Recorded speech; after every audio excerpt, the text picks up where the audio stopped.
Wanna unlock ultimate control in FC24 and dominate the pitch with TWO controllers on your Xbox? Let's make it happen. First, ensure both Xbox controllers are synced and connected to your console.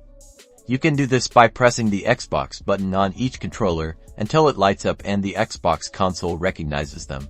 Launch FC24. Now, this trick works best in kickoff mode or local multiplayer modes, so head there. Select kickoff, then choose a match type like classic match.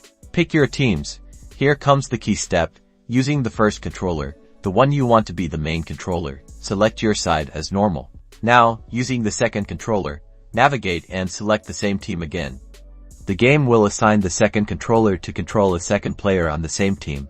Voila, you're now controlling two players at once. It takes practice, but imagine the strategic possibilities.